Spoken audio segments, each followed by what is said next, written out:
Good morning guys, kamusta kayo?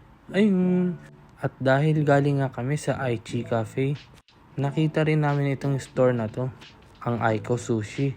Magkatabi lang sila, dito pa rin sa Del Monte Avenue, malapit sa Z Square, Banawe.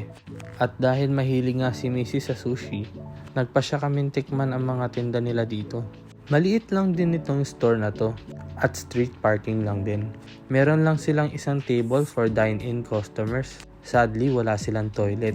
Mukhang mostly for deliveries and takeout lang ang ginagawa dito. Meron daw din silang ibang mga branches sa mga malls like sa Fisher Mall, Quezon Ave and Malabon at Walter Mart, North EDSA. Ayos din yung staff nila dito. Lois nga yung pangalan niya. Mabait siya at talagang accommodating. Kaya nga imbes na isang order lang bibili namin, ay kumuha na kami ng 24 pieces. Para na din matikman namin yung iba-ibang flavors na in-offer nitong store na to.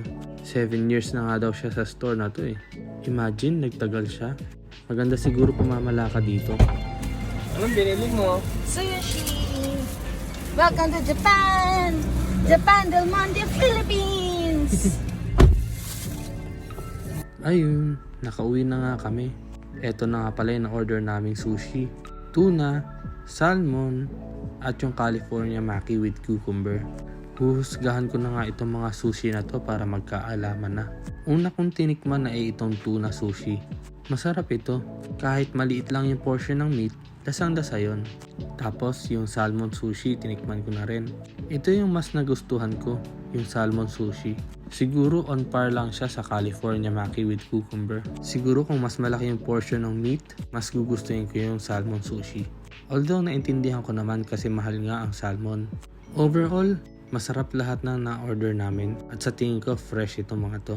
Paano ko nasabi? Feeling ko lang. Cash at Gcash lang palang ina-accept nila dito. Ayun lang, bye bye!